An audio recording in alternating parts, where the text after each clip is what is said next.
Пані та панове, мене звати Ladies and gentlemen, I'm Andriy Shevchenko. On behalf of the Медіацентру Ukraine, I would like to welcome all the journalists telling the story of our battle for freedom. Next, two guests are the Ukrainian Parliament, Verkhovna Rada MPs, Yevheniia Kravchuk and Ivanna Klympush-Tsintsadze, who have recently returned from a key visit to the North America. They visited Washington and Ottawa, having met respectively their American and Canadian counterparts, members of parliament, and many more. And first, I'd like to give the floor to Yevheniia Kravchuk. Good day, dear colleagues. I'm Yevheniia Kravchuk. I'm Ukrainian Member of Parliament for the Soviet of the People Party. Together with my fellow colleague from European Solidarity, I would like to report on our visit to the United States and Canada.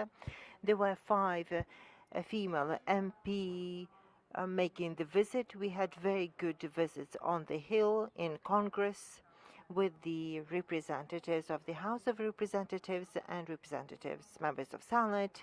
We had a chance to meet the Speaker of the House of Representatives, Nancy Pelosi. We had meetings at the State Department and the Pentagon, and all those meetings touched on 3 topics: additional weaponry for Ukraine, is particularly heavy weapons, so that Ukraine could expel Russian troops from our land, and also more sanctions on Russia, and financial aid that will be sent to the Ukrainian national budget. The first outcomes have already materialized. So yesterday, Washington Time, a letter was signed by 44 congressmen from both parties. This is bipartisan support, and this is critical that we enjoy bipartisan support in the United States. This letter is addressed to the President of the United States, Joe Biden, about the delivery of weapons. The members of Congress are urging the United States to provide additional weaponry. Firstly, the arms needed for us to close our sky, so the planes that are needed for defending our sky and defense against the missiles launched from the vessels, Navy vessels, and assault weaponry and anti-tank weapons. There are more requests for javelins and stringers, but also artillery units so that we could fight back our territories. And members of Congress will follow the execution of the promises that have already been made.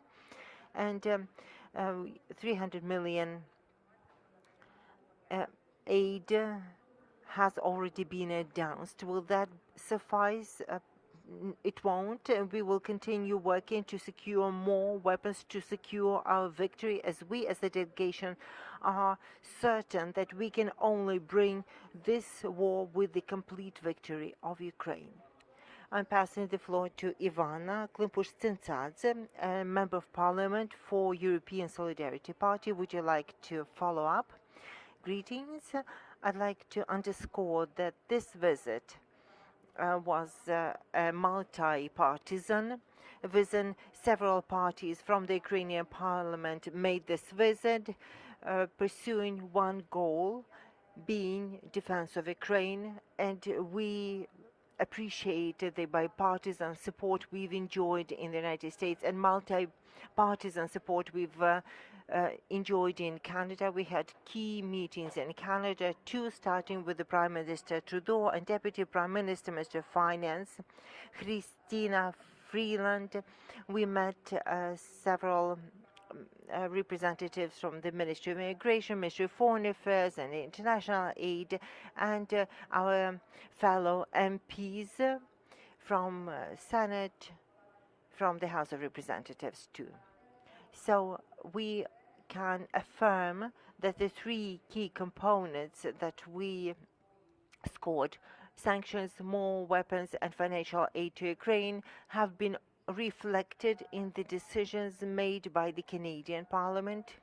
On the 6th of April, a new budget is to be approved in Canada, and we see that these decisions are made to condemn the war crimes and crimes against humanity in the Canadian Parliament. Well, the world has seen the terrors and atrocities committed by Russians in Bucha and Pinhostomel, and this decision of the Parliament will urge the Canadian government to provide further funding to buy the weapons for Ukraine and to provide financial budgetary support to Ukraine. So we hope that our pleas that have been translated into the parliamentary decisions will be presented then next by the Canadian government. We are truly grateful to the American and Canadian governments, but we also know that for the free world to prevail over evil and the demonic essence of the Russian Federation, we need to be given additional opportunities from our partners, and this will stay our focus.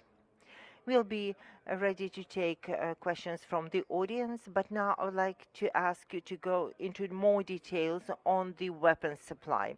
You talked to the two most informed allies, America, because of its extensive intelligence opportunity, is informed, and Canada is well informed because of the Unifier training mission which Canada has supported in Ukraine since 2015, so they know our needs best. You mentioned some of the types of weapons that were on the table, the weapons needed to close our sky and those needed for assaultive operations. Where we heard how material was the discussion. The testimony that we've been heard by our colleagues from Congress was the letter that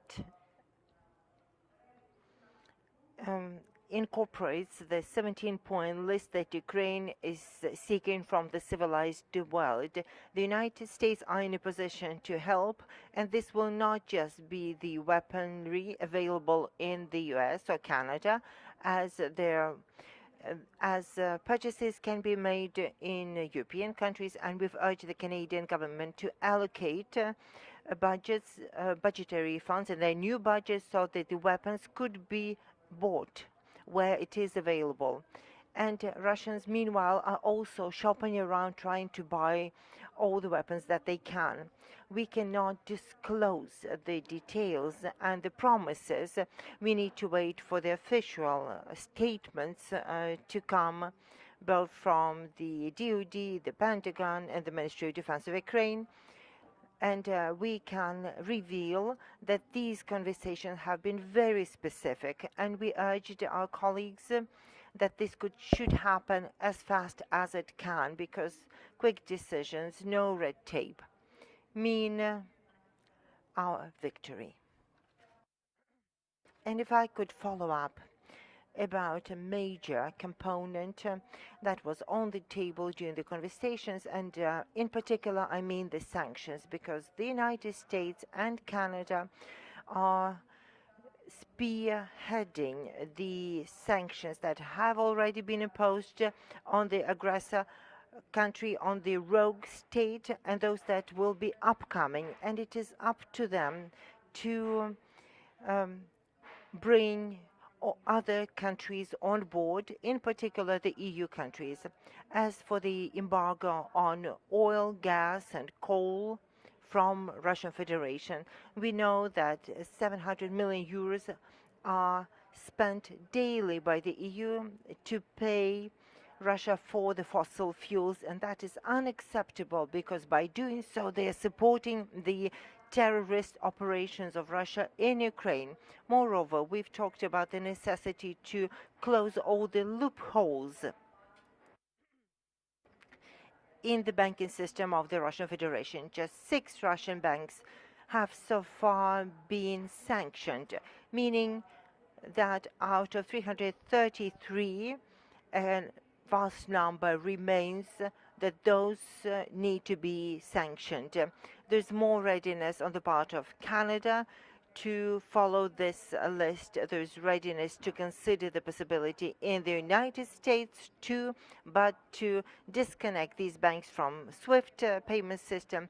Europe and the EU have to have their say for it to make impact, and we need to keep liaising with our partners to make it happen. And another important point, once we returned, an article was published in the Russian state-owned media publication, RIA Novosti, confirming yet again what we've been trying to relay to our partners, explaining that the goal of the Russian Federation is to eliminate Ukraine from the map of the world.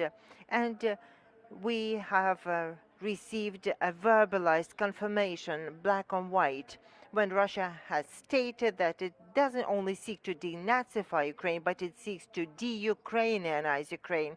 It wants to breathe repressions onto the Ukrainian society, and it wants to de-Europeanize Europe, meaning that it poses a challenge to Ukraine and to the whole world, whole free world. And I hope that this horrible truth that we have known for over 8 years, now because of this publication, will also be clearly seen by our partners. It seems that the parliamentary diplomacy has delivered very good results. You've been negotiating assault force. So tell us your checklist that you follow when you land in a country. What are expectations of the governments, of your peers in the national parliaments? How do you answer the questions when you ask, what can we do to help? Well, when we meet our peers, we give them the same message. We start by saying that Ukraine can prevail in this war, and this has become apparent in the United States as well as in Canada. The attitude has changed since the beginning of the war, when there was confusion about what was going to happen, how long Ukraine will be able to stand. The intelligence was saying that it could only be 2 weeks and then it will go into guerrilla war. So what has changed about the attitude? The armed forces of Ukraine and the entire Ukrainian nation, the politicians who've been honest when they addressed their counterparts in other countries, have proven that Ukraine will never surrender, that we can launch counter-assaults, we can liberate our land, and to cleanse our land of the scourge of this horde, we need additional weaponry. And concurrently, we need financial support, as apparently our economy is not working as effectively as it did before the outbreak of the full-out war. And we go on to explain these are the consequences of the world keeping silent 8 years ago when Russia annexed Crimea, when it occupied the territory of Donbass, and the fact that the aggressor can never be appeased. You shouldn't tell the aggressor, let's not escalate. We are past that. And I really hope that the entire world that has seen the footage of atrocities in Bucha has crossed a certain line that you cannot make Putin angry and you should not escalate. So 3 messages. Sanctions on Russia as a rogue terrorist state. And these are war criminals that have to face an international tribunal. I came out with a personal idea, and this is not a governmental position, but I feel it would make sense for this international tribunal to happen in Mariupol. It would be an international Mariupol tribunal, same as there's international tribunal in The Hague. Secondly, financial support and military aid. These are the key messages we relay to the people we meet in different countries.